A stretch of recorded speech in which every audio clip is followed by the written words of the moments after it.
여러분 안녕.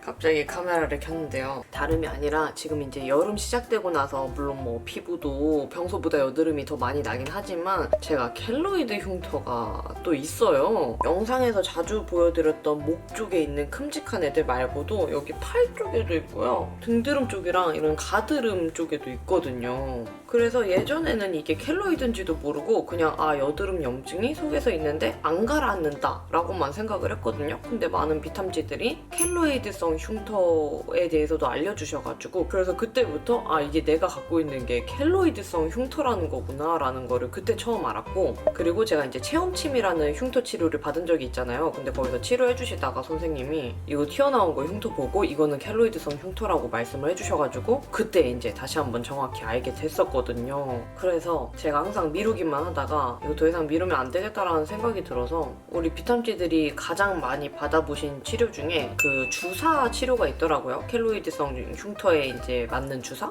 그래서 저도 그거를 한번 맞아볼까 하거든요. 그래가지고 맞기 전에 제가 어떤 켈로이드성 흉터를 가지고 있는지 그리고 켈로이드성 흉터가 도대체 뭔지 같이 보면 좋을 것 같아가지고 카메라를 갑자기 켰습니다. 우선 제가 켈로이드 흉터라고 네이버에 그냥 딱 쳐봤어요. 이렇게 쳐본 게 처음인데 나온 그 설명이 되게 의외더라고요. 켈로이드는 상처 치유 과정을 적절하게 조절하고 억제하는 기능의 장애에 의해서 발생하는 것으로 생각하고 있으며 악성화되지는 않는다고 합니다. 켈로이드는 주로 흑인이나 피부색이 짙은 인종에서 호발하며 유전적으로 소인이 있는 사람, 괄호치고 전체 인구의 약 15% 정도가 피부에 손상을 받은 후에 발생하게 됩니다. 일반적인 흉터와 다른 점은 흉터 표면과 경계가 불분명하고 맞아 경계는 없는데 그냥 튀어나와 있거든요. 그냥 속에서 꼭 뭐가 이렇게 알찬 것처럼 딱딱하고 두껍고 다친 지 상당한 시일이 지났음에도 작아지기는커녕 오히려 손상된 범위를 넘어 점점 자라나 정상 피부까지 침범한다. 그래서 내가 이게 점점 더 커진 건가? 초창기에는 이렇게 목에 있는 켈로이드가 이 정도로 크진 않았거든요. 근데 시간이 지날수록 점점 더 커지는 듯한 느낌이 들더라고요. 처음에는 분홍색 혹은 붉은색을 띠다가 시일이 지남에 따라 차츰 갈색을 띠며 가렵고 따가운 증세를 호소하기도 합니다.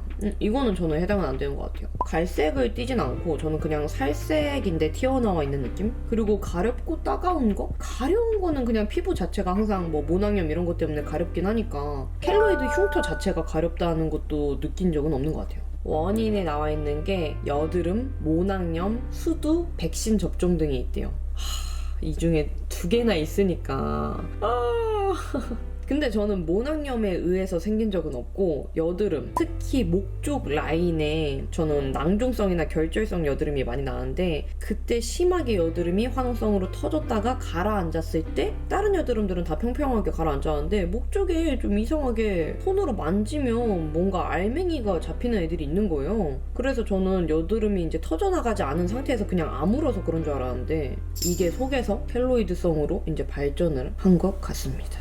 예방은 딱히 뭐 어떤 건 없고 불필요한 상처를 내지 않도록 주의하는 것이 무엇보다 중요하다고 하는데 가슴 가운데 절개를 피하라든지 그러니까 수술에 대한 그런 예방에 대한 내용이 나와 있어요. 근데 여드름은 내가 원한다고 안 할 수 있는 게 아니니까 이거는 크게 실용적인 예방 방법은 아닌 것 같고요.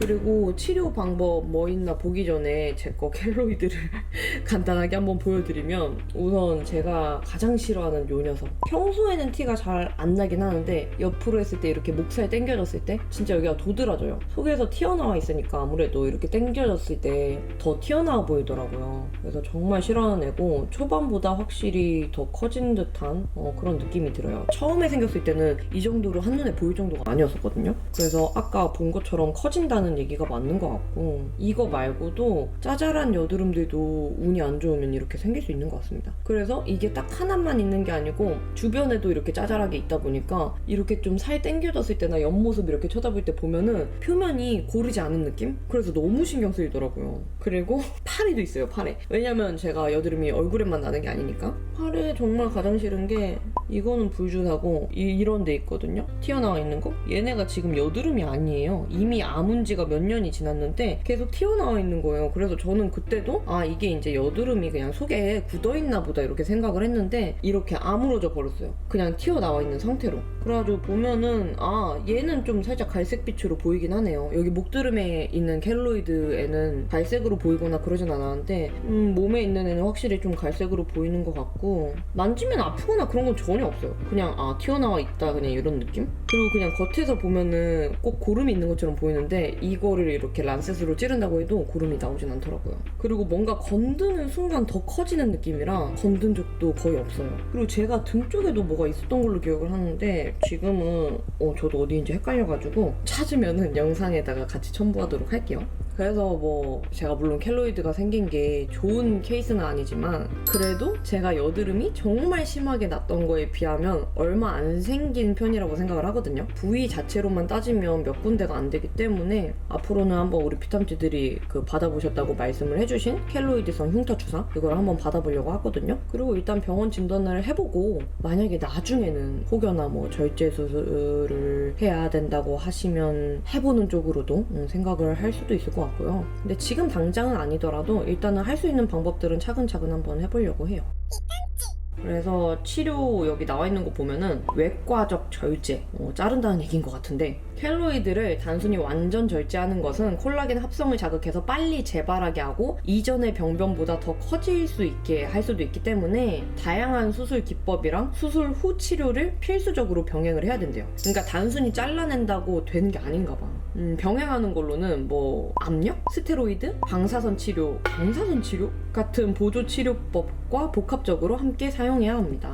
근데 스테로이드 주사라고는 듣긴 들었어요. 비탐지들이 주사 맞은 것도 스테로이드라고 들은 것 같긴 하거든요. 또 압박하는 게 있는데, 그러니까 더 커지지 않도록 지속적으로 압력을 가하는 거래요. 근데 이거는 얼굴에 있는 거라서 해당이 될지 모르겠고, 그리고 또 실리콘 패드라는 게 있네요. 콜라겐 합성이 되면서 이제 켈로이드성 흉터가 커지는 건데, 그런 콜라겐 합성을 억제하는 역할을 해준대요. 그래서 하루에 적어도 12시간 이상을 붙이고 있어야 한다고 나와 있네요. 생긴 지 오래된 흉터에도 해당이 되는 건가? 또 냉동 치료라는 게 있대요. 병변이 커서 치료 기간이 길어지고 단기간에 많은 양의 켈로이드 조직을 괴사시키고자 할 때 사용되는 치료인데, 치료 시에 통증이 심하고 일정 기간의 상처 치유 기간이 필요한 게 단점이기는 하지만 급격한 크기 감소 효과는 다른 치료 방법과 비교해서 훨씬 더 우수하다고 해요. 그리고 제가 자주 정보를 참고하는 피부땡 카페, 피부하고 사람 인자 카페 있잖아요. 여기에다가 한번 쳐보도록 할게요. 켈로이드 턱선이 진짜 켈로이드가 많이 생기나 봐요. 다른 분들도 턱선에 켈로이드 많이 생기신 거를 사진으로 올려주셨네. 켈로이드랑 종류가 비후성 반응 두 종류인데, 어떤 분들은 비후성 반응인 것 같다고도 정보를 주셔가지고 저도 비후성 반응일 수도 있나? 왜냐면 저는 이런 얼굴에 있는 거는 빨갛지가 않거든요. 갈색도 아니고. 이것도 한번 고려를 해봐야 될 것 같아요. 비후성 반응. 보니까 일반적으로는 레이저 치료랑 스테로이드 주사를 같이 많이들 맞으시는 것 같아요. 근데 이것도 호불호가 꽤 많이 갈리는데? 효과를 엄청 많이 보셨다는 분들보다 잘 모르겠다는 분들이 많은 것 같아요. 주사 치료하신 분들 중에 작아졌다는 분들 계시네요. 사이즈가 작아졌다는 분들. 저도 진짜 여기에서 작아지기만 해도 소원 없을 것 같은데. 주사 가격은 한 10,000원에서 15,000원 정도? 병원마다 조금씩 다를 거라고 정보를 주셔서 저도 일단 현실적으로는 주사 치료가 가장 일반적일 것 같기는 해요. 근데 이것도 뭐 물론 진단을 받아봐야 알겠지만은 알고 가야지 저도 어떤 치료 하는지 다짐을 하고 갈 수 있으니까.